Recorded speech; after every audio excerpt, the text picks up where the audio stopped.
देखिए सरकार, कुतुबुद्दीन ऐबक का नाम तो आपने सुना होगा, जिसका कुतुब मीनार दिल्ली में मौजूद है। हाँ सुना है। तो क्या वो भी गुलाम था? जी खालिस गुलाम, सुल्तान शहाबुद्दीन गौरी का एक मामूली, बहुत मामूली गुलाम, मगर बादशाह बन गया। जी, और लोगों ने दिल से अपना फरमारवा बादशाह मान लिया। खूब। और कोई मिसाल? सुल्तान शमसुद्दीन अल्तमश का नाम भी आपने सुना होगा। हाँ सुना है, जिसकी लड़की रजिया सुल्ताना थी। हाँ वही। अब कह दो वो भी गुलाम था। वही कहने तो जा रही थी, उसके तो बहुत कारनामे हैं। हाँ हैं। और बलबन नाम भी आपने सुना होगा। क्यों नहीं सुना? उसे भी इस फहरिस्त में शामिल कर लीजिए। अच्छा वही कर लिया। बंगाल और बिहार के अजीबोगरीब फातेह बख्तियार खिलजी के नाम से आप वाकिफ होंगी। वाकिफ तो हूँ, लेकिन अजीबोगरीब क्यों? इसलिए कि वो ज्याला और मनचला आदमी मुट्ठी भर सिपाहियों के साथ राजा के महल में घुस गया, अपना झंडा गाड़ा और नाराए अल्लाह अकबर इस शान से लगाया कि सब समझे कि मुसलमान फौज आ गई। सब भाग खड़े हुए और खिलजी का कब्जा मुकम्मल हो गया। वाकई गजब का आदमी था। जी हाँ, गजब का आदमी था, मगर गुलाम। कमाल है। सच तो यह है कि ये मिसालें सिर्फ मुसलमानों के यहाँ ही मिल सकती हैं। और बख्तियार खिलजी ने सिर्फ बंगाल और बिहार पर इक्तफा न किया, आसाम और कूच बिहार तक पहुंच गया, बल्कि तिब्बत की सरजमीन तक उसके कदम पहुंच गए। ऐसे गुलामों पर तो हर कौम फख्र कर सकती है। चुनाचे मुसलमान अपने गुलामों पर फख्र करते हैं, करना ही चाहिए। और ये तो मैंने सिर्फ चंद नाम गिनवाए हैं, वरना अगर तारीख के औराक उल्टें तो न जाने कितने नाम मिलेंगे। एक नाम हो तो बताऊं, यकीन करेंगी आप? सच्चाई को कभी कोई जुटला नहीं सकता है। एक बादशाह गुजरा है, सुल्तान महमूद गजनवी। महमूद गजनवी, जी, जिसने हिंदुस्तान पर बहुत से हमले किए और हर हमले में कामयाब रहा। किसी मैदान जंग में उसे कभी शिकस्त नहीं हुई। हाँ जानती हूँ, आखिर में सोमनाथ तक ढाकर चला गया। जी हाँ। क्या अब उसके गुलामों के कारनामे बयान करोगी? क्या जरूरत है उसके गुलामों के कारनामे बयान करने की, जबकि वो खुद काफी है। यानी वो खुद भी गुलाम ज़्यादा था। ये क्या कह रही हो तुम गुलंदाम? सिर्फ बयान वाकया, बयान हकीकत। वाकई वो कौम कितनी आली ज़र्फ है जो अपने गुलामों को भी सर पर बिठा लेती है। आपने भी तो एक बांदी को सर पर बिठा रखा है। लेकिन एक बात समझ में नहीं आई, महमूद गजनवी को आखिर मंदिरों से इतनी दुश्मनी क्यों थी? जहां गया पहले मंदिरों पर हाथ साफ किया, फिर किसी दूसरी तरफ मुतवज्जे हुआ, फिर कुछ वक्फे के बाद कुछ सोचते हुए वो कहने लगी, बल्कि मैं तो यहाँ तक कहती हूँ कि हमारे जहांपना में भी ये आदत है, बहुत कम मंदिरों को माफ करते हैं। लेकिन मेरी सरकार वाकया यूं नहीं है। फिर किस तरह है? महमूद गजनवी ने, दूसरे बादशाहों ने और खुद हमारे जहांपना ने सिर्फ उन मंदिरों को ढाया जहां उनकी हुकूमत के खिलाफ साजिशें होती थी, जो दुश्मनों और बागियों के खुफिया अड्डे थे, जहां उन बादशाहों की हुकूमत का चिराग गुल करने की तदबीरों पर गौर किया जाता था। ये तुम्हें कैसे मालूम? इसका एक सबूत तो यह है कि मुसलमान बादशाह अगर मंदिरों के दुश्मन होते तो आज इस देश में कोई मंदिर कहीं दूर दूर तक दिखाई देता। हाँ ये तो ठीक कहती हो तुम। यही कैफियत हमारे जहांपना की है। वो इन मंदिरों को जागीरें देते हैं जहां सिर्फ पूजा होती है, वो उन्हें ढा देते हैं जो दुश्मनों और बागियों का अड्डा बन जाते हैं। बात दिल को लगती है। मेरी सरकार यही बात है। अच्छा तुम कहती हो तो मान लेती हूँ, लेकिन किसी आज़ाद कौम को गुलाम बना लेना कोई अच्छी बात है? बिल्कुल अच्छी बात नहीं है। जिस तरह किसी आज़ाद शख्स को गुलाम बना लेना बुरा है, उसी तरह किसी आज़ाद कौम को गुलाम बना लेना बुरा है।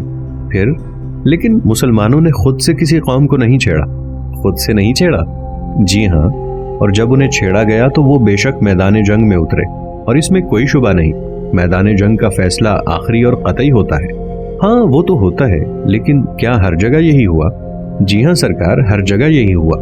मुसलमानों ने कहीं भी पहल नहीं की। क्या हिंदुस्तान के बारे में भी तुम ये कह सकती हो? क्यों नहीं कह सकती? और ये सच भी है, बिल्कुल सच। क्या इसलिए कि तुम कह रही हो? जी नहीं, इसलिए कि तारीख पुकार पुकार कर यही कह रही है, मेरी तायीद कर रही है। देखिए ना, हिंदुस्तान पर दो तरफ से मुसलमानों ने हमला किया, सिंध से और खैबर से। क्या आपको बताऊं सिंध पर मुसलमानों ने क्यों हमला किया था? बताओ, हम सुन रहे हैं। लंका में कुछ मुसलमान ताजिर रहते थे, उनमें से एक का इंतकाल हो गया। उसका माल और उसके मुताल्लिकीन राजा ने बगदाद रवाना कर दिए। सिंध के पास बहरी डाकुओं ने डाका डाला और मालो दौलत के साथ उस मरहूम ताजिर की लड़की को भी उड़ा ले गए। उसकी खबर बगदाद पहुंची तो सिंध के राजा दाहिर से बगदाद की हुकूमत ने इस्तदा की कि वो डाकुओं की सरकूबी करे और मुसलमान ताजिर का माल और उसके अफराद वापस दिलाए। राजा दाहिर कुव्वत के नशे में मस्त था। اس نے مداخلت کرنے سے صاف انکار کر دیا اور در حقیقت وہ ان ڈاکوں کا سب سے بڑا سرپرست تھا۔ آخر جب کوئی چارہ کار نہ رہا تو مسلمانوں نے سندھ پر حملہ کیا اور اسے فتح کر لیا۔ یہ تو کچھ برا نہ کیا، قومی غیرت کا تقاضا بھی یہی تھا۔ بے شک، اور درہ خیبر کے راستے سے جو حضرات تشریف لائے ان کی شان نزول کیا ہے؟ ہر جگہ واقعہ ایک نہیں ہوتا، لیکن واقعات میں یکسانیت ضرور ہوتی ہے۔ اب آ گئی تم فلسفہ ترازی پر۔ ہمیں واقعات چاہیے، ٹھوس اور سچے واقعات۔ ان کا بھی اسی طرح معاملہ ہے، یعنی وہی راجہ داہر کا سا۔ مجھے ان کے عرض کرنے میں تامل نہیں۔ پھر کیا ہندو افغانستان کی طرف چڑھ دوڑے تھے؟ جی ہاں، یہی واقعہ ہے۔ راجہ لاہور جس کی حکومت پشاور تک تھی، اپنی حکومت پر قانے نہ رہ سکا۔ جب اسے یہ معلوم ہوا کہ سبکتگین ایک نرم خو بادشاہ ہے، اس نے خود افغانستان پر چڑھائی کر دی۔ سبکتگین کا لڑکا محمود غزنوی تھا، وہ بھی باپ کے ساتھ میدان جنگ میں پہنچا۔ پشاور سے پرے لڑائی ہوئی، راجہ لاہور کو شکست ہوئی، سبکتگین جیت گیا، اور پھر اس نے اس کے علاقے پر قبضہ کر لیا؟ نہیں، اس نے معاف کر دیا۔ معاف کر دیا؟ جی ہاں، نہ صرف معاف کیا بلکہ اس کا راج پاٹ واپس کر دیا۔ سرکار، میرا ایک ایک لفظ سچ ہے، آپ جس پڑھے لکھے سے چاہیے تصدیق کر لیجئے۔ لاہور کے راجہ نے خراج دینے کا وعدہ کیا، مگر خراج بھی ادا نہیں کیا، اور کچھ دنوں کے بعد تیاری کر کے افغانستان پر پھر حملہ کیا۔ بڑا باہمت تھا، ایسے باہمت لوگ کم ہوتے ہیں۔ پھر لڑائی ہوئی، پھر وہ ہارا اور مسلمان جیتے، لیکن اس مرتبہ محمود غزنوی سے لڑائی ہوئی تھی، کیونکہ اس کا باپ مر چکا تھا۔ اس نے باپ کی طرح نرم خوئی سے کام نہیں لیا اور مفتو قوم کا حاکم بن گیا؟ جی نہیں، وہ بھی باپ کے نقش قدم پر چلا۔ اس نے بھی معاف کیا، راجہ نے اطاعت اور فوج دینے کا وعدہ کیا، اور سلطان نے اس مرتبہ بھی اس کا اعتبار کر لیا۔ جی ہاں، یہی واقعہ ہے۔ راجہ نے استدعا کی کہ سلطان اپنے 2 آدمی اس کے ساتھ کرے، ان کے ہاتھ وہ خراج بھیج دے گا، اور یرغمال کے طور پر اپنے 2 آدمی سلطان کے پاس چھوڑ دیے۔ یرغمال؟ اچھا، یرغمال، جی۔ لیکن راجہ کے لاہور جانے کے بعد سلطان نے سوچا یرغمال کو لوٹا دینا چاہیے، اعتماد پیدا ہوتا ہے، اس حسن سلوک کا راجہ پر اچھا اثر پڑے گا۔ یہ تو بڑی اونچی بات سوچی اس نے۔ ہاں، وہ ایسا ہی آدمی تھا۔ پھر کیا ہوا؟ اس نے راجہ کے 2 آدمیوں کو رہا کر دیا۔ وہ لاہور پہنچ گئے۔ راجہ انہیں دیکھ کر بہت خوش ہوا، اور اس خوشی میں اس نے سلطان کے ان 2 آدمیوں کو جنہیں وہ خراج ادا کرنے کے لیے اپنے ساتھ لایا تھا قتل کر دیا۔ یہ سن کر راجکماری اپنی جگہ سے اچھل پڑی، اس کے منہ سے بے ساختہ نکلا، اتنا بڑا وشواس گھات؟ جی سرکار۔ پھر کیا ہوا گلندام؟ پھر سلطان کو جلال آ گیا، آنا ہی چاہیے تھا۔ پھر وہ لاؤ لشکر لے کر آ گیا ہوگا؟ ہاں، لیکن دبے پاؤں نہیں، اعلان کر کے، دشمن کو تیاری کا موقع دے کر، اور دشمن نے خوب تیاری کر لی، بہت زیادہ۔ اس نے ہندوستان کے تمام والیان ریاست کو مدد کے لیے لائے، اس نے ہندوستان کے تمام والیان ریاست کو مدد کے لیے بلائے، مذہب کے نام پر دہائی دی، انہیں ڈرایا کہ اگر لاہور پر سلطان نے قبضہ کر لیا تو سارا ہندوستان اس کے زیر نگیں ہوگا، اور یہ لوگ اس کی مدد کو آئے۔ مذہب کے نام میں بڑی طاقت ہے، سب آئے، سب۔ جی، اجمیر، گوالیار اور قنوج جیسے دور دراز مقامات کے راجہ مہاراجہ تک مدد کے لیے اپنا لاؤ لشکر لے کر پہنچے۔ میدان جنگ آدمیوں کا نہیں بلکہ خیموں کا جنگل معلوم ہوتا تھا، وہ تو معلوم ہونا ہی تھا۔ پھر لڑائی ہوئی اور بڑی زبردست ہوئی۔ نتیجہ سچائی کی فتح، یعنی سلطان جیت گیا، اسے فتح حاصل ہو گئی۔ جی ہاں۔ پھر اس نے قبضہ کر لیا، صرف پنجاب پر، اور پنجاب پر قبضہ اس لیے تھا کہ اس کی حکومت کے تحفظ کا تقاضا یہی تھا۔ ہاں ٹھیک ہے، لیکن اس نے قنوج پر بھی تو حملہ کیا تھا، دہلی پر بھی چڑھائی کی تھی، گوالیار کے پاس جو قلعہ ہے اس پر بھی تو دھاوا بولا تھا، اور ان سب کو تہس نہس کر کے رکھ دیا تھا۔ ہاں یہ سچ ہے، لیکن یہ اس نے ملک گیری کے لیے نہیں کیا تھا، مسلم حکومت کے حدود میں توسیع کے لیے نہیں کیا تھا۔ پھر کیا مقصد تھا اس کا؟ پاس وفا۔ تم تو بہکنے لگیں گلندام۔ سرکار میں بہکی نہیں، ٹھیک ٹھیک واقعہ عرض کر رہی ہوں۔ پاس وفا سے تمہارا کیا مطلب ہے؟ قنوج کے راجہ سے سلطان کی دوستی ہو گئی تھی، دونوں نے ایک دوسرے سے پیمانے وفا باندھ لیا تھا، دونوں بات کے کھرے، دل کے صاف اور قول کے دھنی تھے۔ ہاں وہ تو تھے، مگر آگے صرف پنجاب پر قبضہ کر کے اور باقی ہندوستان کو آزاد چھوڑ کر سلطان اپنے وطن واپس چلا گیا۔ اس کے بعد دلی اور کالنجر وغیرہ کے راجاؤں نے قنوج کے راجہ پر حملہ کر دیا دفتن۔ یہ کیوں؟ کس جرم میں؟ اس خطا پر کہ اس نے سلطان محمود غزنوی سے دوستی کیوں کر لی تھی۔ پھر محمود غزنوی کو اس کی خبر ہوئی اور وہ اپنے دوست کا انتقام لینے کے لیے اٹھ کھڑا ہوا۔ अच्छा गुलंदाम, हमने सुल्तान महमूद गजनवी को भी माफ कर दिया। फिर दोनों एक साथ खिलखिलाकर हंस पड़ी। कुछ देर के बाद राजकुमारी शोभा ने कहा, गुलंदाम, वाकई मुसलमान जहां भी जाते हैं रहमत बनकर जाते हैं, और ये भी सच है कि वो गैर मुस्लिमों के साथ बहुत अच्छा सलूक करते हैं, और खास तौर पर उनके मजहबी मामलात में तो जरा भी दखल नहीं देते। मुझे यहाँ तक मालूम है उन्होंने सिर्फ सती के मामले में मुदाखलत की है, वो भी इंसानियत दोस्ती के जज्बे से, और इस मुदाखलत में भी तशद्दुद से काम नहीं लेते। गुलंदाम, तुमने किसी हिंदू औरत को सती होते नहीं देखा। मैंने कई मर्तबा देखा है। इससे बढ़कर जालिमाना और सफ़ाकाना रस्म, और वो भी मजहब के नाम पर, कोई और नहीं हो सकती। ख्याल करती हूँ तो तन बदन कांपने लगता है। गुलंदाम, तुमने नहीं देखा किस तरह मजबूर करके औरत को सती होने के लिए नजर आतिश किया जाता है? मजबूर करके? राजकुमारी, हाँ गुलंदाम, भला कोई हंसी खुशी भी अपनी जान देता है? हाँ ठीक ही तो है, और जो खुशी से जान देती हैं वो भी मजबूर होकर, वो भी किसी तरह मजबूर हो जाती हैं। खुशी भी और मजबूरी भी। तुम नहीं जानती, हिंदू समाज में एक बेवा औरत किस जिल्लत की जिंदगी बसर करने पर मजबूर होती है। ऐसी जिंदगी से मौत लाख दर्जे भली। गुलंदाम के जाने के बाद शोभा बिस्तर पर दराज हो गई। काफी रात हो गई थी। उसने आंखें बंद कर लीं और खुद ही अपने आप को लोरियां दे देकर नींद बुलाने लगी, मगर नींद की देवी रूठी हुई थी। करवटों पर करवटें बदली, मगर नींद का कहीं काले कोसों पता न था। उसने शहजादा अजीम को आज ही देखा था, और देखने के बाद फिर उसे फरामोश न कर सकी थी। गुलंदाम से जो उसकी तारीफें सुनी थीं वो तो रहीं एक तरफ, लेकिन उसे खुद अपनी आंख से जो कुछ देखा था उसे क्या भुलाया जा सकता था? शहजादा अजीम हुस्ने मर्दाना का नमूना कामिल था। उसमें बला की कशिश थी, सिर्फ उसी में नहीं, उसकी बातों में भी, उसके शेवाए दिलरुबा में भी, और मजमूई हैसियत से खुद उसमें भी। इस महल में दूसरे शहजादों पर भी उसकी नजर पड़ी थी, और अपने महल में उसने बहुत से राजकुमारों को देखा था, लेकिन जो बात शहजादा अजीम में थी किसी में ना थी। आलम में तुमसे लाख सही, तुम सा मगर कहा। दिल में कुछ कसक सी होने लगी थी, एक मीठा मीठा सा दर्द अजीम के तसव्वुर के साथ ही, लेकिन ये तसव्वुर तो हाथ धोकर पीछे पड़ गया था, किसी तरह सामने से हटता ही नहीं था। फिर उसे वो बातें याद आ गईं जो अजीम और गुलंदाम के माबैन हुई थी।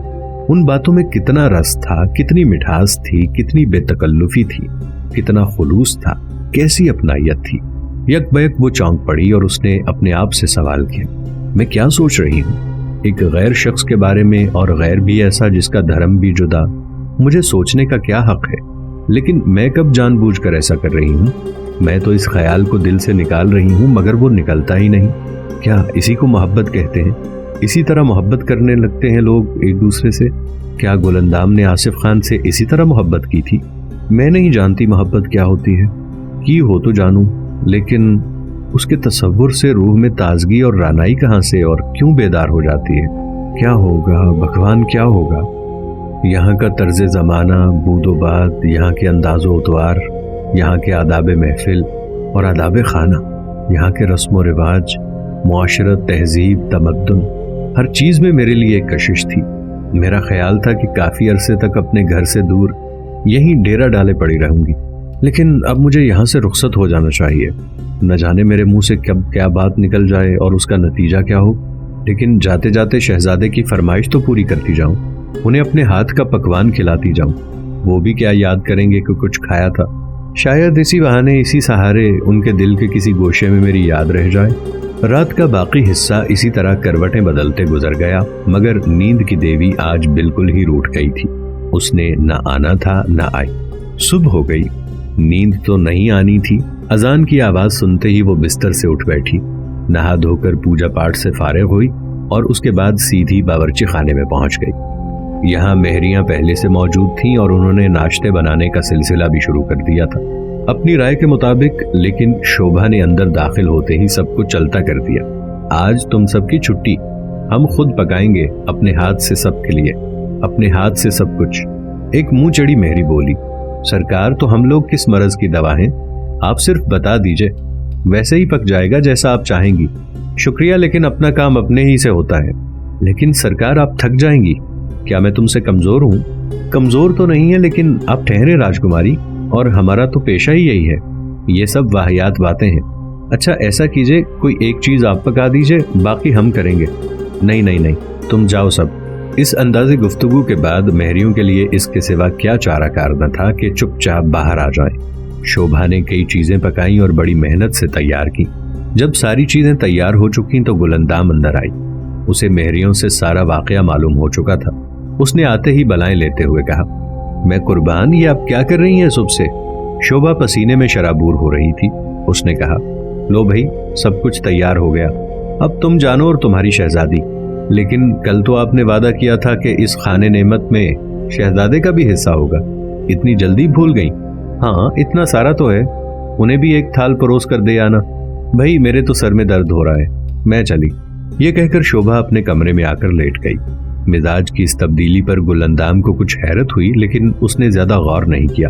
2 थालों में उसने आज की पकी हुई चीजें परोसी और 2 बांदियों के सर पर ख्वान रखकर चली। सबसे पहले शहजादा अजीम का महल आया, जो बिल्कुल करीब ही था। वो दरवाजे पर ही खड़ा मिल गया। उसने गुलंदाम को देखते ही कहा, आज फिर पकड़ी गई, लाओ जो कुछ लिए जाती हो इधर लाओ। उसने एक बांदी की तरफ इशारा करते हुए कहा, जा ये शहजादी की खिदमत में पेश कर दे। और दूसरी बांदी के सर पर रखा हुआ थाल खुद अपने हाथ में लेकर शहजादे की तरफ बढ़ी और ले जाकर सामने रख दिया। लीजिए, तनावुल फरमाइए, खूब जी भर के। क्या ये राजकुमारी का पकाया हुआ है? हाँ, एक एक चीज। फिर तो ये सब खाना पड़ेगा। तो कौन सा इतना ज्यादा है? बिस्मिल्लाह करके खा लीजिए, अगर जरूरत हुई तो चूरन ला दूंगी। इंशाअल्लाह चूरन की जरूरत नहीं होगी। ये कहकर अजीम ने थाल में रखी हुई चीजों पर हाथ साफ करना शुरू कर दिया और देखते ही देखते थाल खाली कर दिया। फिर उसे एक तरफ खिसकाते हुए पूछा, क्या कल भी राजकुमारी तकलीफ करेंगी? गुलंदाम हंसने लगी। वाह, आपको तो मजा आ गया, लेकिन हर रोज हलवा नीस, तो इसके मानी है कि सालाना ये दावत हुआ करेगी। खैर, यही सही, सालाना भी नहीं होगी। ये क्यों भाई? राजकुमारी को जहां पना ने बेटी बनाकर चंद दिन के लिए महल में मेहमान रखा है। 10-5 रोज के बाद चली जाएंगी। चली गई तो फिर कौन आता है? वाह, ये क्या बात हुई? आना पड़ेगा। क्यों आना पड़ेगा? कोई जबरदस्ती है? जबरदस्ती नहीं, अखलाक और शराफत भी तो कोई चीज है। अखलाक और शराफत का तकाजा यह है कि राजकुमारी हर छठे महीने किरतपुर से सिर्फ इसलिए यहाँ आया करें कि आपको अपने हाथ से पकवान बनाकर खिलाया करें। तो क्या हुआ, वरना दुनिया में क्या नहीं होता। आपको तो न जाने क्या हो गया है। भला वो किरतपुर से आ सकती हैं? तो किरतपुर कौन सा इतना दूर है? जब चाहें आ सकती हैं। तो आप खुद क्यों नहीं फरमा देते उनसे? दीवार पीछे इसी कमरे में तो है, हम क्यों कर कह सकते हैं। तुम क्यों नहीं हमारी पैगाम रसां बन जाती? मेरी कुछ शामत तो नहीं आई है। क्या राजकुमारी बड़े गुस्सेवर हैं? मारेंगी तुमको? मारेंगी तो नहीं, इसलिए कि मुझे बहुत चाहती हैं और मानती हैं, लेकिन गुस्सावर तो हैं। आज ही सारी मेहरियों को खड़े खड़े बावर्ची खाने से निकाल दिया और तने तनहा बिला मदद गैरे सब कुछ पका डाला। सच? वाकई? हाँ, और क्या। सुबह से लगी हुई हैं, पसीने से शराबूर हो रही हैं। अगर उन्होंने इतनी तकलीफ उठाई है तो हम दरगुजर से काम लेकर अपना मुतालबा वापस लेते हैं। तुम बस शुक्रिया अदा कर देना हमारी तरफ से। जब कभी बहुत जी चाहेगा हम खुद 4 दिन के लिए किरतपुर चले जाया करेंगे। बस ये ठीक है, मुझे भी अपने साथ ले चलिएगा। शहजादा हंसने लगा।